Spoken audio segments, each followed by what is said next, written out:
Recording in progress. Officially, good morning to the Sustainable CT Coffee Hour, folks. My name is Torin Radiccioni. I'm a program assistant for Sustainable CT. I'm going to let my Sustainable CT folks introduce themselves as they're on the line. Jim, Joseph, Lynn. I'll go. I'm Jim Hunt. I'm the communications manager for Sustainable CT. Welcome, everybody. This is a big group, so I'm kind of making the request that we avoid introducing everybody. Let's do that in the chat so we can save time for program. That'd be great if there are no objections to that. Joseph, over to you. Hi, folks. My name is Joseph Dickerson. I'm the Community Partnership Manager with Sustainable CT. I run the Community Match Fund. Hey, good morning, everyone. Lynn Stoddard here, Executive Director of Sustainable CT. Great to see you all. What a nice way to start a sunny Friday morning. Thanks, Lynn. All right, folks, as always, if you're new to the coffee hour, we usually host these the third Friday of every month. It's usually a new topic every month. Next month, however, we're actually shifting to kind of coordinate around Earth Day, and we're actually having a special edition Earth Day webinar, and I will pop that Zoom registration in the chat box below. Without further ado, though, I'm going to kick it off to Joseph Dickerson, our Community Match Fund organizer, who will be hosting the topic of today's webinar. Hi, folks. This is pretty exciting. I have been involved, I've been watching the Sustainable CT coffee hours for many months now, but this is my first time presenting, and so it's exciting to be able to share with you all some of our experiences, thoughts, and also hopefully to inspire some thinking for you about what matters in your community and how the Community Match Fund could support your town, your neighborhood, your community in getting access to Community Match Fund dollars. It's also I want to offer up the opportunity to use this conversation as an opportunity to think about what type of innovation you are looking to see in your town, in your neighborhood, and who are the people that you could bring to the table to facilitate some of that, what I would call civic innovation.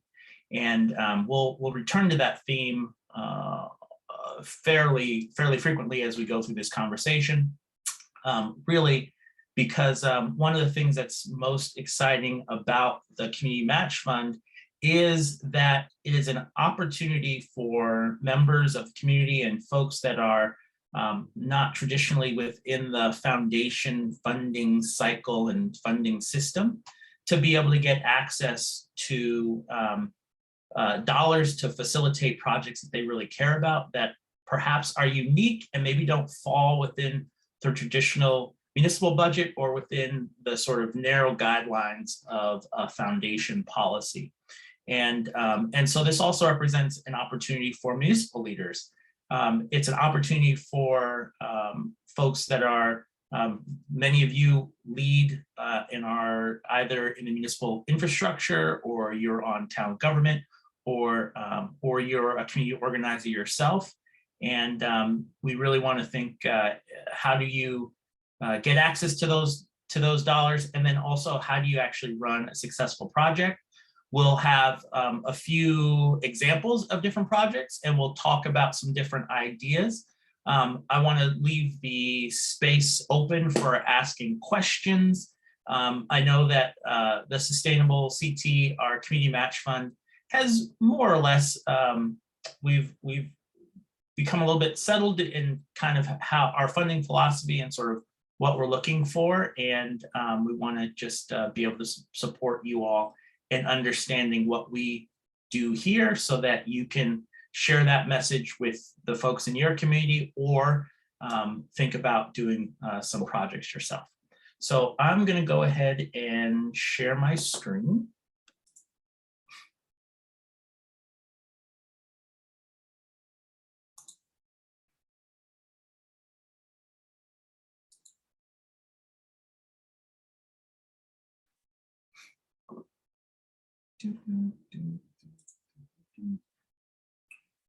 Okay, Here we go.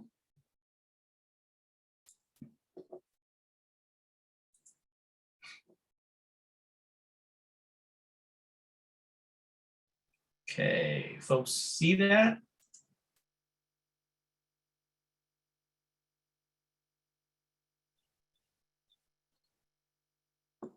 Okay, come, there we go.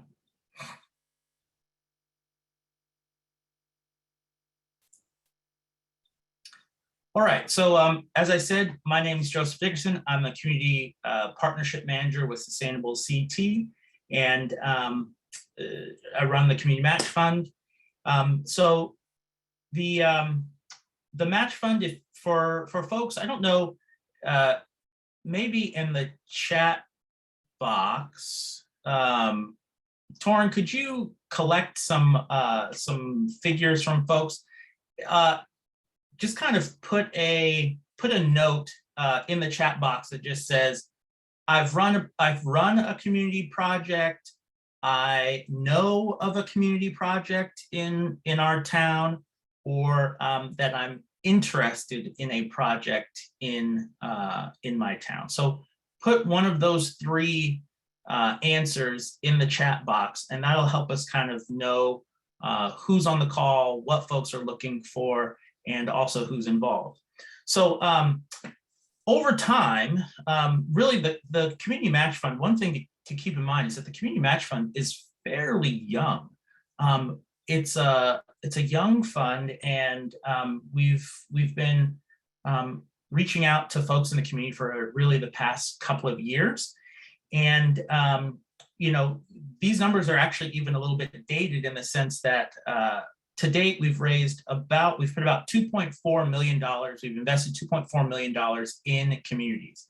And it's always increasing because the fund is always rolling and there are new projects coming in and new projects getting funded.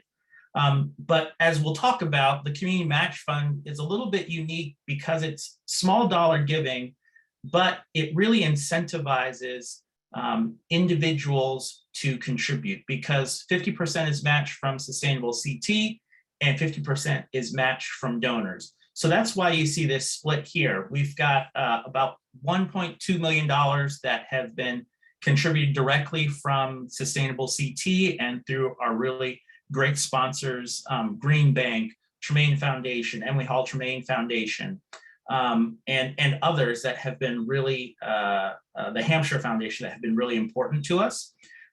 That also has meant that we've had close to 10,000 individuals who have contributed some amount of dollars from their own pockets.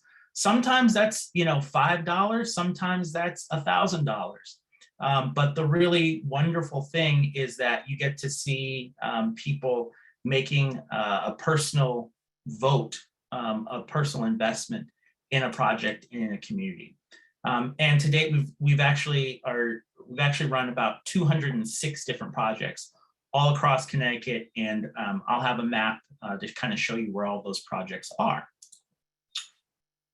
Sustainable CT, as you all know, really our vision is about creating inclusive, innovative, and collaborative communities. I like to say that the Community Match Fund, that our focus as the Community Match Fund is on environmental sustainability and neighborhood and community quality of life projects. That's what we're really looking for, and we want to help find those things that will improve towns, communities, and everything that we do is in line with this vision.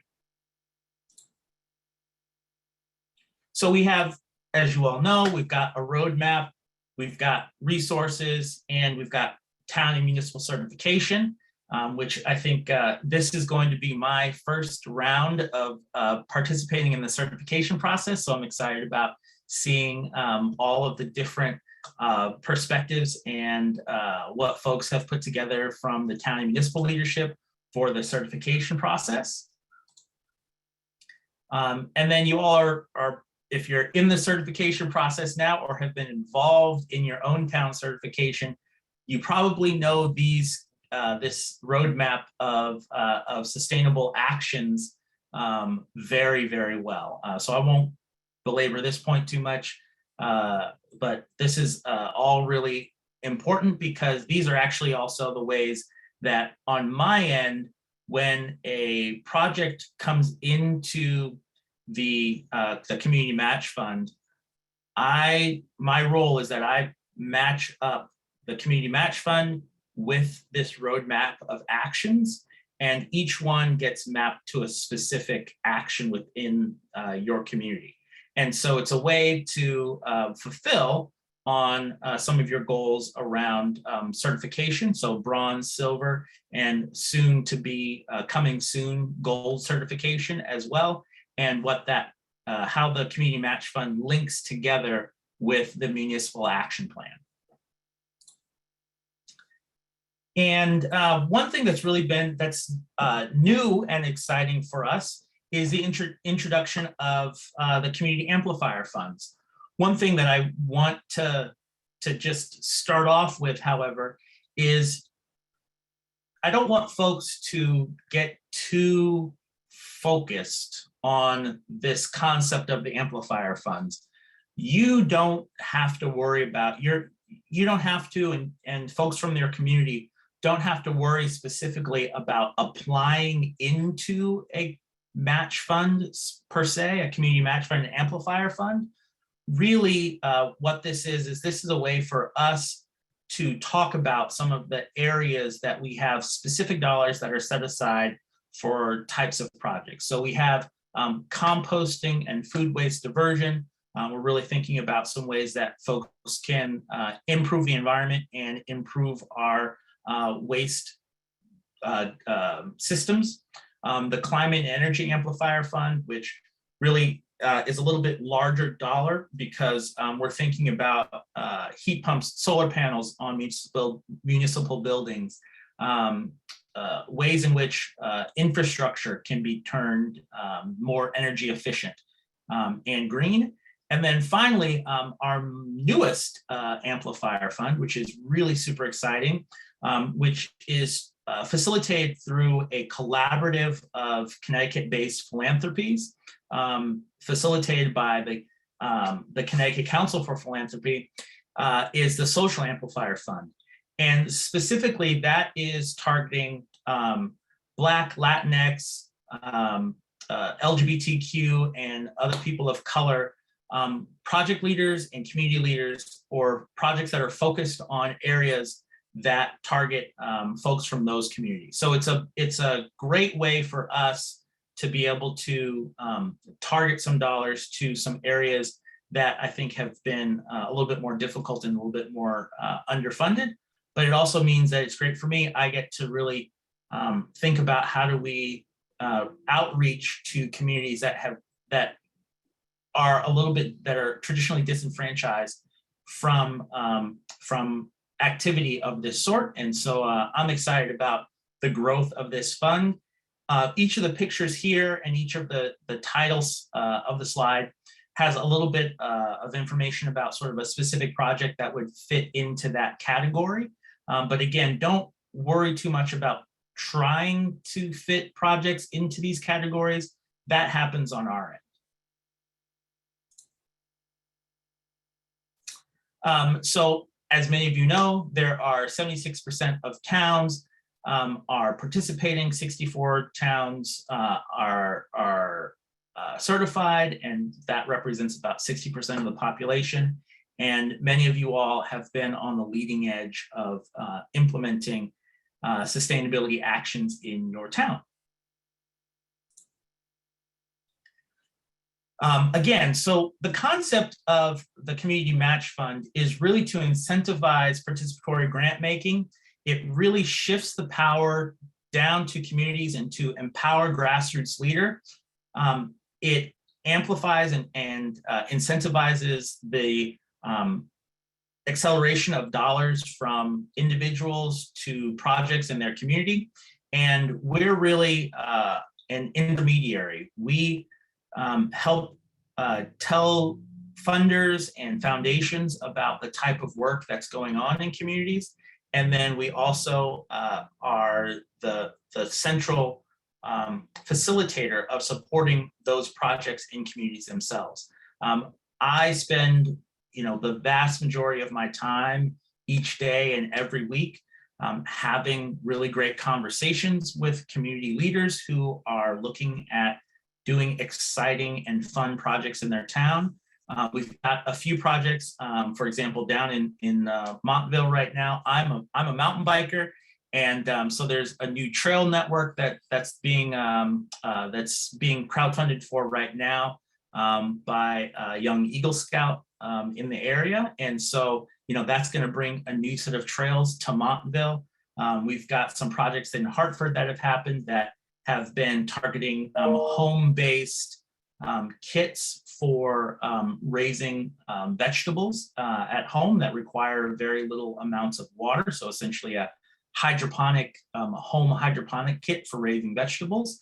So really some innovative and exciting projects that are happening. And we'll talk a little bit more about some more of those as we go down the road. So for many of you, if you have run a crowdfunding project with Sustainable CT, you might be familiar, but for others, crowdfunding is a little bit of an odd concept, at least in this sort of foundation world. If you're familiar with Indiegogo or Kickstarter or GoFundMe, those programs are participatory, community-based investments. Folks can donate to a specific fund, to a specific cause, but that's just a dollar that the community organizer puts up, and people can put money into that.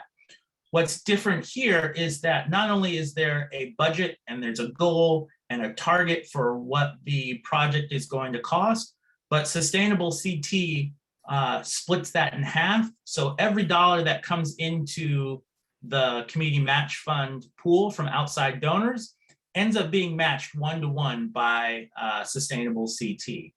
And so that means, it really, where else can you automatically get 100% return on your investment, particularly when you're investing in your community. So we've got, right now, we've got a couple of different tiers. The first tier is for the general fund and for generally all projects that are not energy or renewable energy related. And that is a $15,000 total project budget, with that split $7,500 between donors and $7,500 between Sustainable CT and our community match fund. To get your $15,000 budget. Now, projects can be much more than that. They could be, project leaders could be raising $20,000. They could be raising $25,000, whatever it happens to be. We have our $7,500 match, but many people find that the infrastructure and our partnership with the crowdfunding website, Patronicity, is a great platform for collecting and tracking investments and dollars that people have contributed. So that makes it really easy to kind of put all of your crowdfunding goals in kind of one location so that you can route people to one place over time to raise funds. The other category for energy efficiency and renewable energy projects is up to $30,000. Again, that's 15 from donors, 15 from Sustainable CT. So that could be even things like putting in a fast charging port at the municipal or at the town library. That could be, like we were saying, solar panels. It could be heat pumps. It could be energy, home energy campaigns, ways to incentivize and encourage people and to educate people about ways in which they could make their homes more efficient with energy. And then one of the concepts that we always like to say about the match fund is that it's fast, easy, and flexible. We don't have a specific application.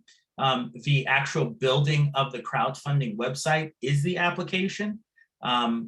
It all starts with a conversation with me, and So I'll have some information about how people can reach out to me in this with my email. And then I set up a one-on-one or however many folks they want to invite to that session to chat about what their project is and why they think that's going to make a huge impact. And my goal in that conversation is to figure out a way to get to yes, to figure out what is a project that you're looking to do, what impact do they want to have, and then ultimately, let's tailor and tweak so that ultimately it fits within the criteria within Sustainable CT. That's a little bit different funding philosophy than most people are familiar with from the philanthropic and foundation world, which is often you either get, a foundation puts out an RFP and people submit, and then there's an expectation that they either get it or they don't. We try to be a little bit more flexible than that. So we have a no deadline because the project's, the fund is rolling. We have a quick turnaround and there's minimal reporting on the back end. What we like is that if people share pictures and share with us what work they've done, because that helps us to share the impact of the Community Match Fund with many more outside of our organization. You'll see on this call, we've got Jim and Torin and myself. We provide promotional and marketing support. So we will, help bump the program on social media, as well as providing some output through press as well. And then you actually get a one-on-one campaign coach through Patronicity, Cameron Greer, who is awesome. She works with crowdfunding groups all day, every day, and really has an expertise in helping people craft their websites, their Patronicity crowdfunding website, so that it really pops and sizzles and hits the points that are most salient and attractive to people as individual donors. So again, as I mentioned, we have over 10,000 donors all across the world at this point. And that's $2.4 million invested, 1.2 million from donors and 1.2 million from the Sustainable CT match. Keep it very simple. As I was saying, your traditional fund structure has many deadlines, requirements, etc. And we try to really keep everything simple and easy. I'm gonna skip this one. Oh, so okay, so again, just 50% is covered from us. The Patronicity website that you can see kind of down here in the bottom corner is a really nice way of presenting I think the best picture of a project. What it does is it has an actual, has your dollar amount that the project is trying to raise. It has a very clear counter of how far the project has gone, and a very clear and easy support button. You click that button, it takes you directly to the page to make a contribution. So it's very easy for donors to navigate, and it's really well constructed with providing compelling visuals as the first thing that you see, along with the name of the project and the title. So it just makes it very clear, very easy. This is something that folks can understand and people want to participate in. Okay. So broadly speaking, as I had mentioned, there's, the eligibility criteria is that the project is located in a registered town or city. And many of you all are with a town or city that's already registered. That the project aligns with the Sustainable CT actions. Those are the 13 actions that we discussed earlier. Again, individual project leaders don't have to worry about understanding what action alignment their project fits with. That's on my end. I'll figure that out and put those pieces together. That the project has a public benefit and is inclusive of the community. So in particular, what we look to fund are projects that are free and freely accessible to the public, so that they are on public, happening in public spaces, or that there is a way in which a certain segment of the project is freely available to people. So one of the things that we've worked on recently is projects that maybe have a ticket fee, but have a free component for people that volunteer in a certain capacity. And that is something that a way to kind of think about getting around, well, our community festival costs, you know, 10, 15 bucks to attend. However, we set up this string of volunteer opportunities, and anyone who volunteers at these at a community opportunity throughout the year, month, day, will get a free ticket to attend the festival. So that's just one way of thinking about using the community match fund as a fundraising opportunity, but also as a way to outreach and engage with volunteers in the volunteer community. Then we kind of get into a little bit more of the technical details around the amount of funding and the amount of individual donors. So if you have a, let's just say a $2,000 project, that means that $1,000 is coming from Sustainable CT and $1,000 is coming from donors.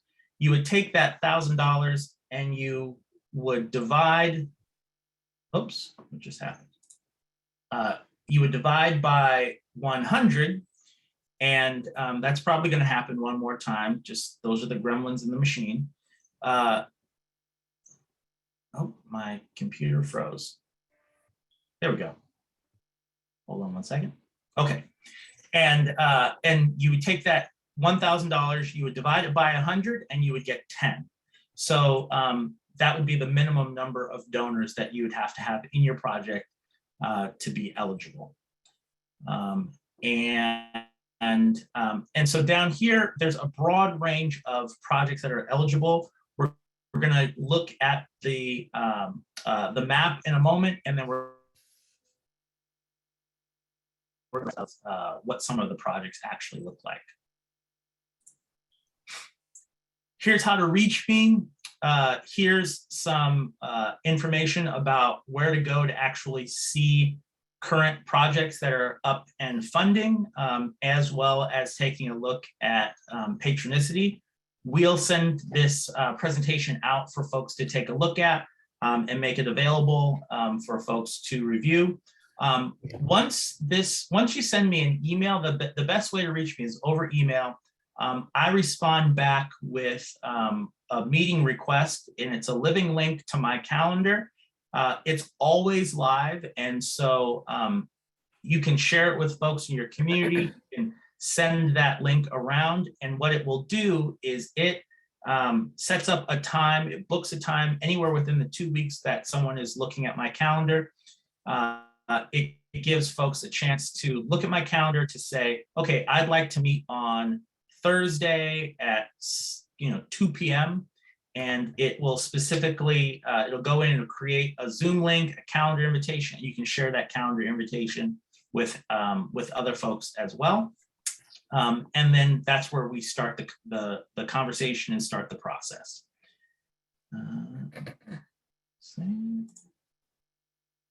All right. So let's get into a few projects. So as we were saying, there's about 206 projects that have happened over the past 2 years, which when you really think about it, that's a lot of interest and engagement, and people are, project leaders really see the value in being able to get access to these types of dollars to support the things that they see as being necessary in their communities, but they don't necessarily have all the same structure as a full formal nonprofit. Now, we also support many nonprofits that apply through the Community Match Fund. So we've got groups that are working on arts. You can see there's lots of arts projects all around the state, lots of education projects, and kind of many different categories. I think that what's interesting is that some of these categories, many of these categories are not categories that we explicitly set out to fill at sort of the beginning of the process. We set up the criteria and community leaders have filled in with arts, clean energy, compost and waste, celebrations of diversity and equity, plants and trees, placemaking, and food systems. And then what we've done is we've just classified them. And what I think is really beautiful is that this is really what I call, I think that the Community Match Fund is a great test bed of civic innovation. It's really a place where community leaders and people are coming together and coming up with new, innovative, cutting ideas about ways that they can impact their community. So I'm going to introduce a few projects here, and then I will wrap. I've got a whole list of different projects, but I want to make sure that I leave some time for people to ask questions and really kind of create some opportunities for engagement. So if you do have questions and you haven't asked them, I would say go ahead and start filling the chat room with maybe some of the questions that you have in mind, or some things that have been particularly, maybe have been brought up in your mind. Or if you have a project idea and you want to sort of say, hey, is this something that would work for the Community Match Fund? Go ahead and pop that in the chat box, and then we'll use that as our space for fielding some questions.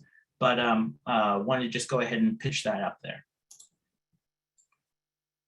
So some of the really ways that folks have been really innovative. So for example, this project down in New Haven, some of you are probably familiar with it. Gather New Haven, their composting initiative. This was actually from back in 2021, 2020. And what is really great about it is that it is a broadly intersectional program.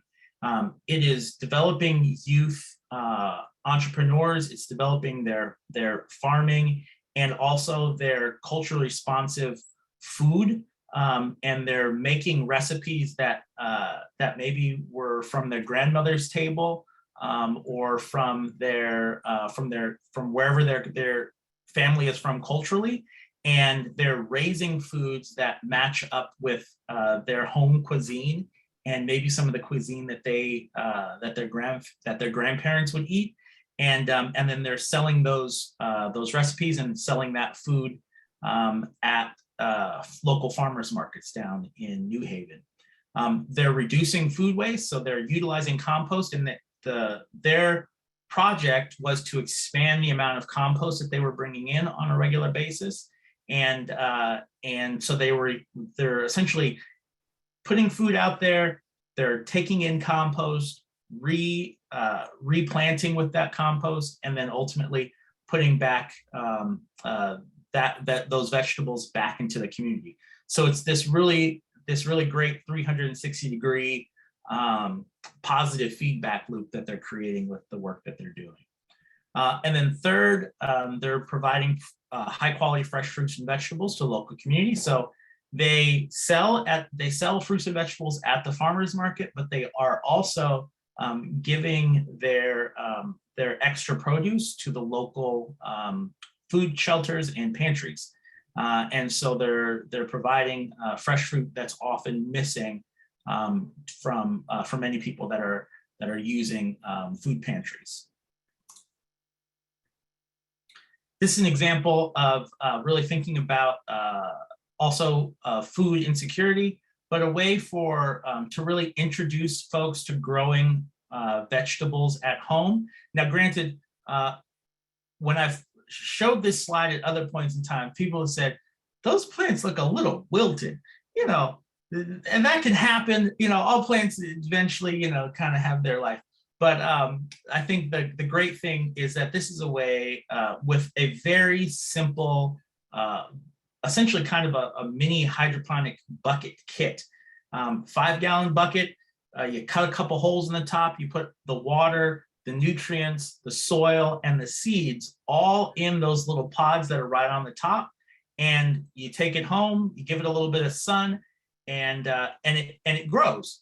And so you end up with vegetables right there at home. Now, will this feed a family of 4 for the entire summer? No. However, it does help people, it does introduce people to the concept of, I can raise vegetables at home. I can do some of these things here on a very small piece of land, or in this bucket, and have supplement our diet with healthy fruits and vegetables. This one's actually one of my personal favorites. This is Cycling Without Age down in Mystic. I don't know, some of you on this call may have either taken a ride, or you may actually be a volunteer pilot with Cycling Without Age. And this is actually an international, part of an international movement to improve the health and well-being of older and less mobile individuals through these supported rides on these trishaw bikes. I've piloted one. I've also ridden in one. It's really, really fun. It's just a great way of creating a connection with folks while helping folks get out and be a little bit more active. I think, you know, the project leaders down in Mystic were recognizing that there were a number of seniors that were in the community who didn't have significant, meaningful connections within the community. They were spending a lot of time solo at home. And this was a way that people could continue to interact and develop meaningful, valuable connections while also getting out and kind of just feeling the wind in your hair. So, you know, Mystic's right down there on the coastline. And so this is a great way of giving people kind of a nice view of the coastal area with these rides.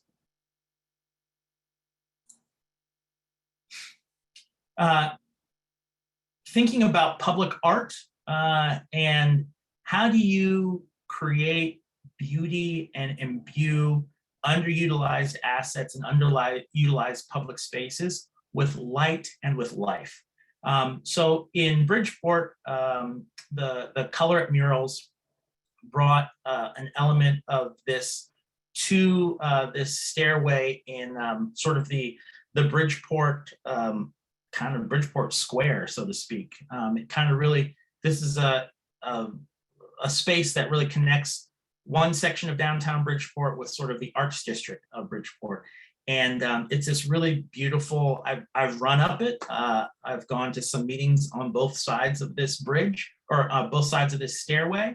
And it's just really, it's a really wonderful, beautiful piece of artwork that really lightens up this space. So think about also about ways that you can reflect the unique history of a town, of a neighborhood through artwork, and really give people a sense of what has been the traditional values and the people that are in that location. So this, for example, is what has happened. This is actually in downtown Hartford. I'm really familiar with this basketball court. I ran the BCCO program, which if you look through the little left corner, you can see the BCCO logo. I ran the BCCO bike shop in Hartford for 4 years. And this basketball court is right around the corner from BCCO, and was really a really blighted, unattractive space. And so folks got together and thought about, hey, we could do a big mural on the back of this building and also paint the basketball court. And it's really created just the fact of people making this investment of time and effort and energy and beautifying this basketball court. This court is during the spring and summer is full all the time. I mean, it has kids playing basketball. It has kids playing in the field that you can't see right next to it. Right behind this green space in the foreground, there's a Knox community garden that's going on right here. So it has changed the context of this underutilized asset and really made it something that people are investing time in. this formerly was also a fairly open drug use area. And just because there's now significantly more people that are investing their time there, folks that are doing that kind of activity have kind of cleared out just because of the increased foot traffic of different type of people that are there using the space actively. And the last one that I'll introduce is BCCO itself. So BCCO ran a project with Sustainable CT. This guy in the foreground with the beard, this was on my birthday. And it was actually a surprise birthday party. The young man, Brandon, with the little mop top there, he went out and like out of his, he was working at BCCO for almost 3 years when I was there. And he organized, and like they all kind of behind my back went out and pooled their money together to buy a cake for me for my birthday. So like, you know, he's a 17-year-old kid. He goes out, he figures out, let's get Joseph a cake for his birthday. It was just one of my favorite memories. But what we did for the BCCO project was we recognized that community workshops and having access to a bicycle for many people can be expensive. And so what we did is we said, hey, let's figure out how to create do-it-yourself bicycle repair hours, and we need some funding. And so we approached Sustainable CT, and we ran a community match fund project to fund our do-it-yourself community hours that included free access for folks from the community, and also free access to tools and free access to materials as well. Particularly because there are many folks that were using their bike as a primary form of transportation who were coming from the shelters in the local Hartford area. So I've got a bunch more. I want to stop there and make some time for conversation and for answering questions. And so I will close this down and just open it up, and just want to say thanks to everyone for participating. This is a really exciting community project, and we're excited about getting people to submit projects to the Community Match Fund.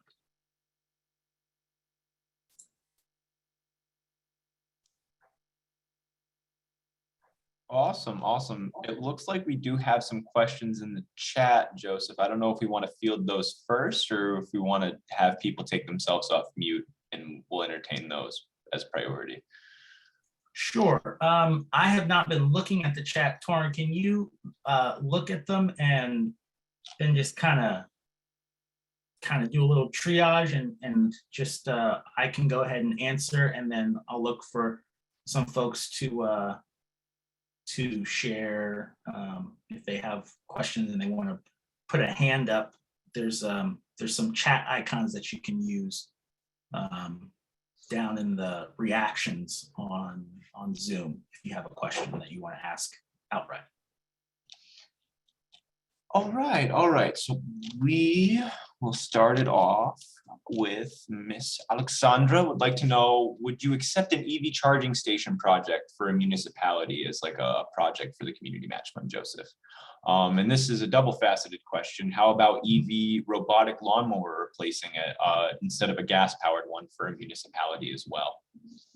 Yeah, those both sound really cool. I've never, the robotic lawnmower, cool. That'd be fun.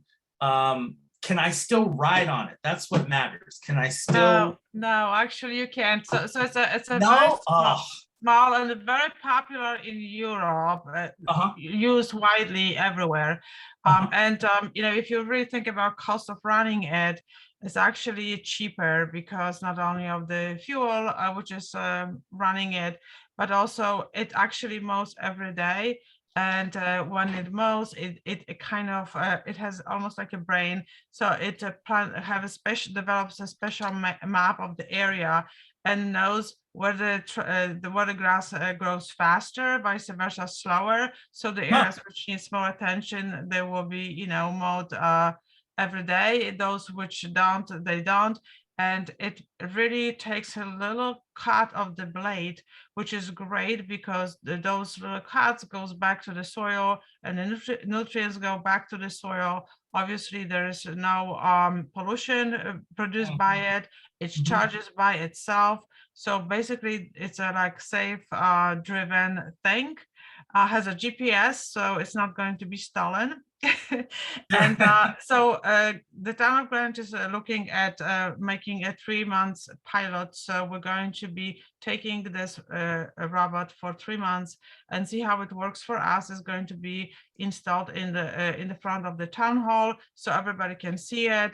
We're going to do educational programs and show people, you know, how to improve air quality, which we're really worried about in our area, and start replacing the gas-driven landscape equipment, which is very noisy and polluting a lot of air.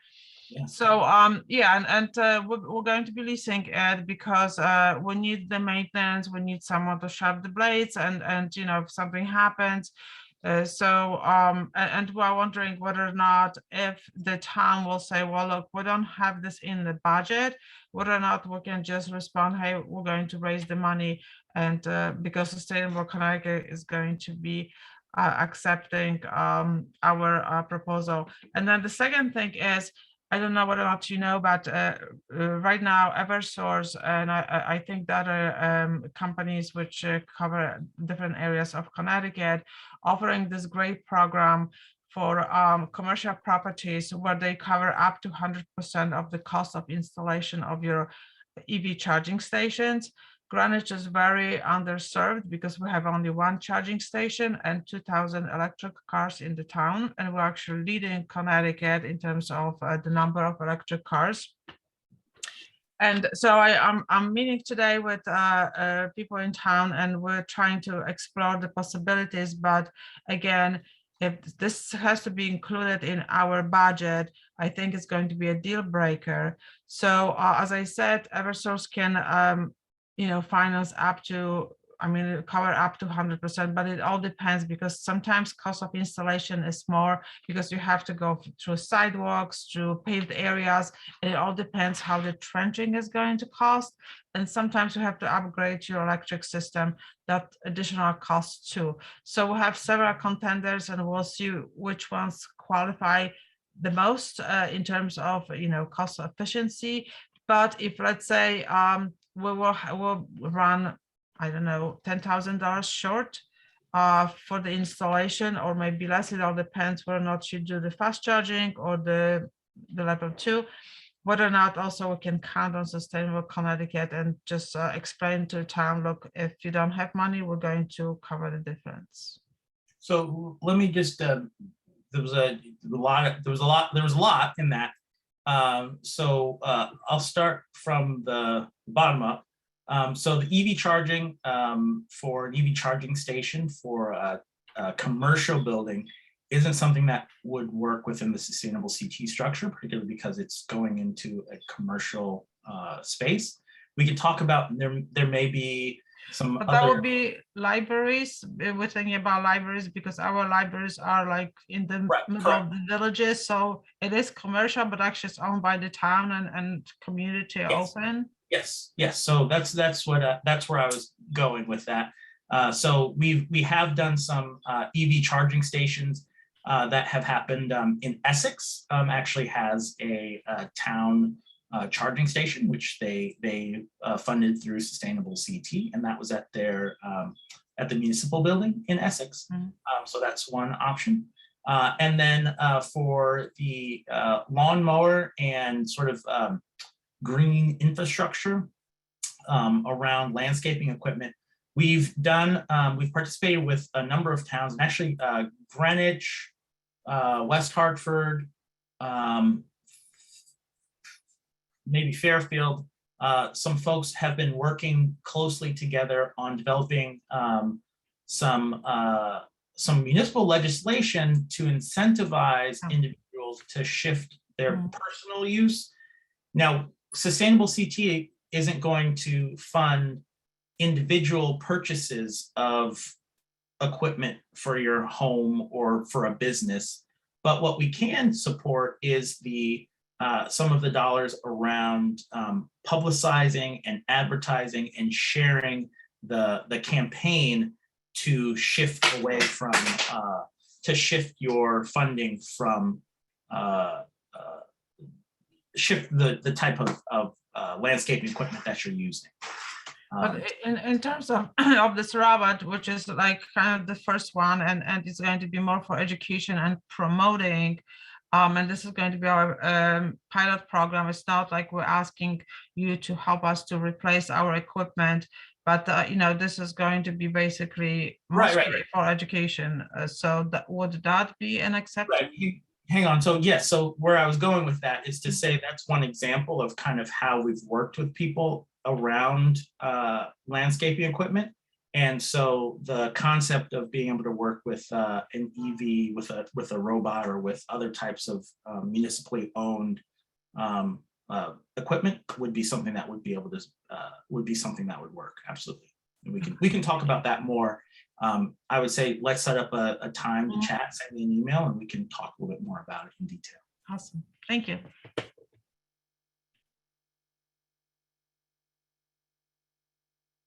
Are we fielding any more questions in the chat, Joseph? Sure. So there's a question about how's the money ultimately transfer? So budget and money transfer. So budget, what we look for in the budget is the budget actually gets built directly on the Patronicity website. What we look for is a clear and succinct budget. Remember that you want your budget to be able to communicate with a broad public set of people. I will ask you some questions about what you're looking to fund and your budget breakdown that will not necessarily be reflected on the actual page.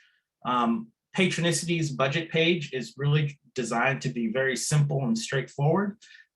In our conversation, I look at trying to understand a little bit more about, do you have other sources of funding? What's your long-term plan and strategy for if this is a one-time event, or if this is something that you want to keep using into the future? Can we, do you have a plan for how you want to fund that? And so I really try to think about, well, what are the ways in which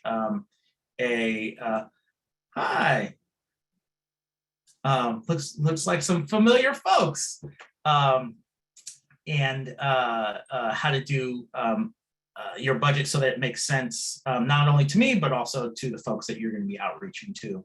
And then the funds, when you register and you fill out your Patronicity page, there is a contact person and a specific place where you input, where you want the funds to go, and, to a person or to a municipal bank account, et cetera. And then when the campaign wraps up and you successfully raise the funds, those dollars are specifically dispersed directly from Patronicity into that bank account. And if you want it sent by check, they can, but electronic funds transfer is just much more efficient. Can we compete with ourselves by submitting too many projects at the same time? So any town, the town can have as many projects as there are. You can have however many projects within your town.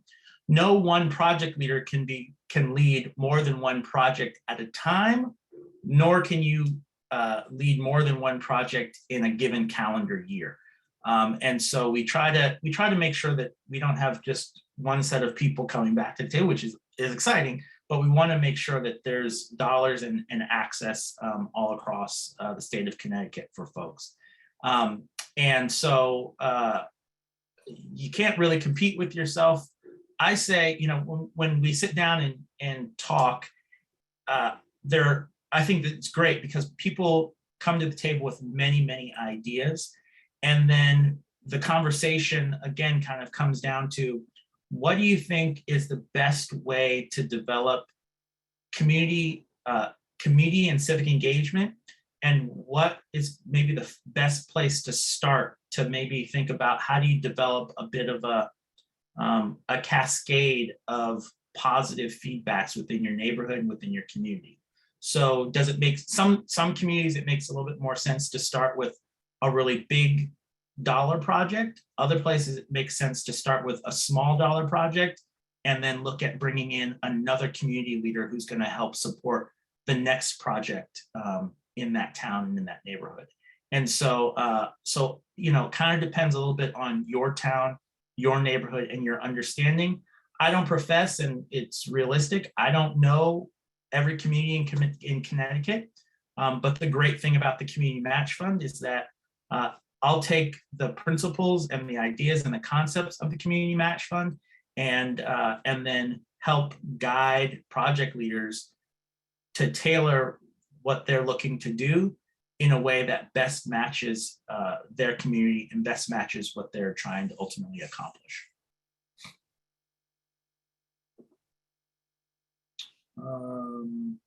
Branford Land Trust, let's see here.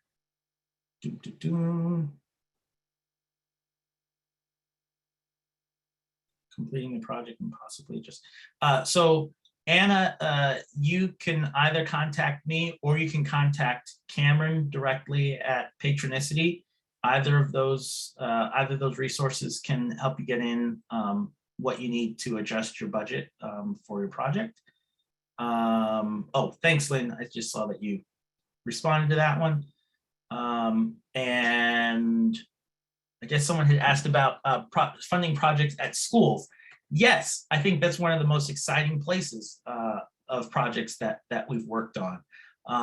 I've met with several school art teachers who are looking at doing art projects at their school. I've met with several school leaders who are interested in doing, you know, something like a greenhouse or a composting project in their cafeteria. And the great thing is that I think, you know, educating youth and educating young people about sustainability and green infrastructure, I think is one of the best ways that we can invest our time and dollars to educate youth, because they're going to inherit this earth and they're going to be the ones that often are well positioned to carry ideas and concepts about sustainability back home. When you do a composting project in your school cafeteria, you suddenly realize this isn't impossible and it's something that we could be doing everywhere. And kids will carry that back home and incentivize parents. Why aren't we composting at home, Mom, Dad? Let's do that. So yeah, there's lots of ways that we can support those types of projects. I know it's 11:01. I just again want to say thank you to everyone for being here and for participating today. I'm excited about the growth of the Community Match Fund and excited to connect with all of you here and into the future. My contact information, the funding@sustainablect.org is definitely the best way to reach me. And I'm excited about hearing about you and the projects that you're looking at running in your communities.